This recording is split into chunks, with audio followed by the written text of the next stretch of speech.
Este video es realizado para la clase Propiedad Intelectual, Facultad de Derecho de la Universidad La Gran Colombia.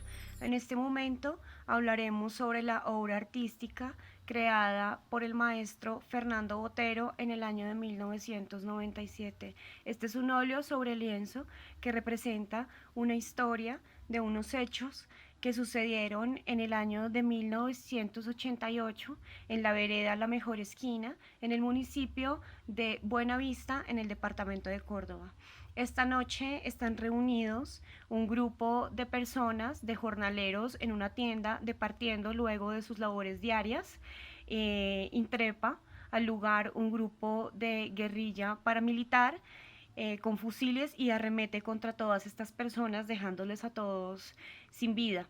Lamentablemente, pues es un hecho colombiano que este autor quiso representar en esta obra artística, pues esta es la relación histórica de la obra.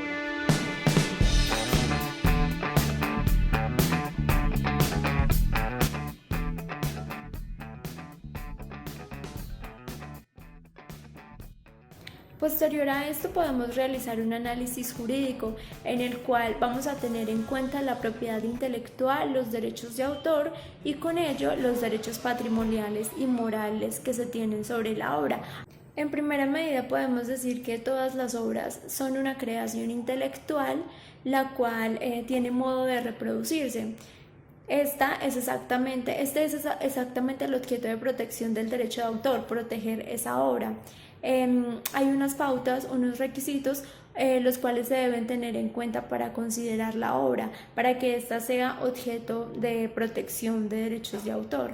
El primer requisito que tiene la obra es que se trate de una creación intelectual, es decir, que venga de la imaginación de la persona. Efectivamente, en la obra podemos ver cómo Fernando Botero se imagina lo que fue la masacre de Mejor Esquina y la plasma en una obra artística. Como segundo punto, la originalidad. Es una creación que sea original. La originalidad consiste en que el autor de esta obra le pone su sello personal y la hace única. En ese punto podríamos decir que Fernando Botero, tiene una forma especial de pintar todas sus obras y todos lo sabemos y es la forma, el volumen que le da a todas sus obras que la hace tan original. Además de eso, bien consiste mucho en la forma en que el autor plasma esa idea. Nosotros podríamos decir que existen muchos autores los cuales ingenian o idean la masacre de Mejor Esquina, pero recordemos que la propiedad intelectual no protege la idea, sino la forma en que esa idea se manifiesta. Entonces podríamos estar hablando también de una originalidad en el aspecto de la técnica personal que tiene Botero y además en la forma en que él está ideando ese momento histórico que ocurrió en Colombia. El tercer requisito consiste en que se trate de una obra artística o literaria. Como ya sabemos, esta obra de Masacre de Mejor Esquina es una obra artística, la cual es una pintura, y la técnica que utiliza Fernando Botero en esta obra es la de óleo sobre tela.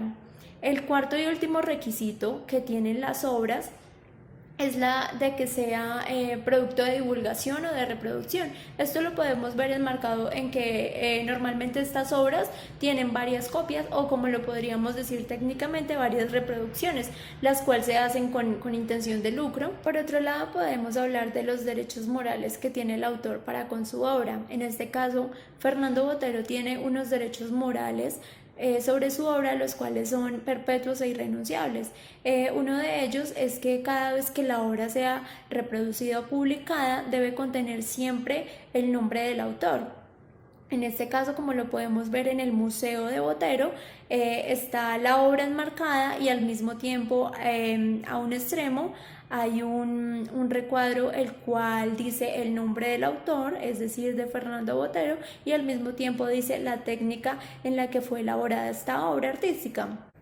Otro derecho moral que se tiene sobre la obra es a oponerse a cualquier modificación que se pueda hacer, ya que esta puede causar un perjuicio para la persona o incluso desmeritar la misma obra.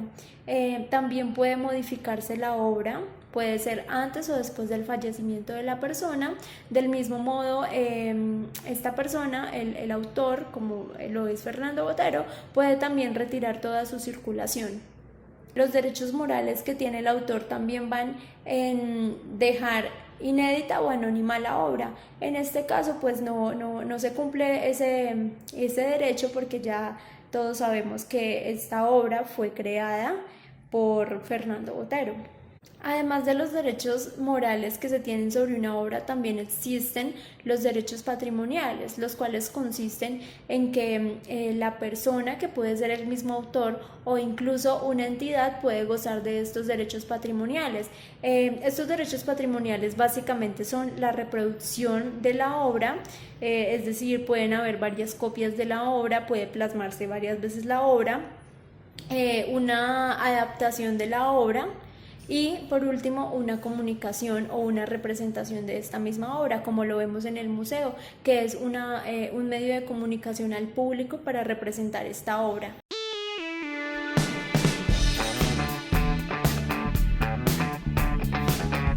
Por último, es importante aclarar que cuando la persona que ejerce los derechos patrimoniales no es directamente el autor de la obra, y por el contrario es otra persona o incluso una entidad quien ejerce estos derechos patrimoniales, debe haber una previa autorización del autor de la obra, en este caso directamente de Fernando Botero.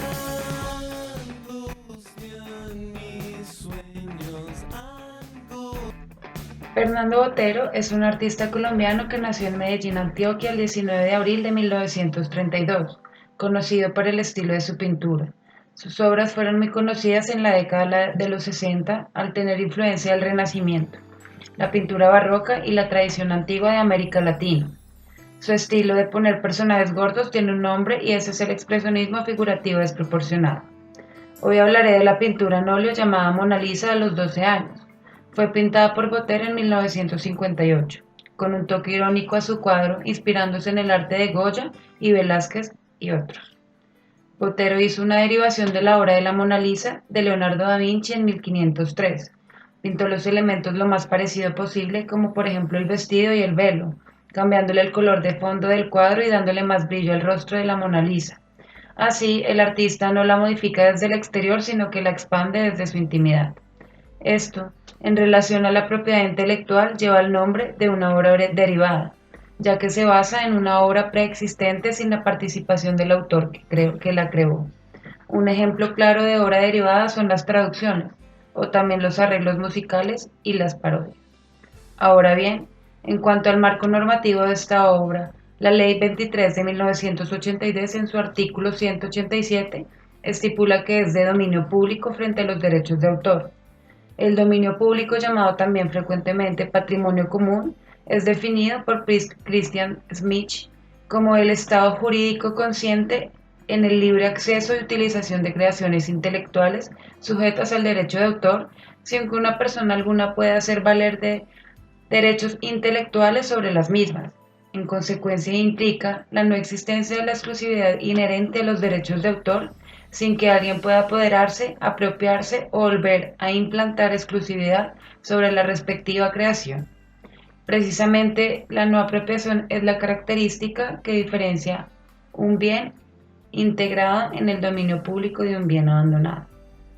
Si la obra de Da Vinci todavía contara con derechos patrimoniales de autor, nadie podría hacer estas obras derivadas, no sin antes contar con la autorización de Leonardo da Vinci o sus herederos. Sin embargo, los derechos patrimoniales sobre la Mona Lisa de Da Vinci no le pertenecen a nadie, porque la obra de genio italiano ya forma parte del dominio público. Ahora bien, cada una de estas nuevas reproducciones son por sí mismas obras que merecen una protección y un reconocimiento de autor. Es por eso que los autores de todas esas obras derivadas que se crean a partir de la primigenia no solo gozan de los derechos morales derivados de sus creaciones, sino también los que corresponden a los derechos patrimoniales. Pero eso no quiere decir que se pueda hacer lo que uno quiera con la Gioconda. Aquel que la desee utilizar tendrá que respetar los derechos morales del autor, como por ejemplo el derecho a la integridad de la obra.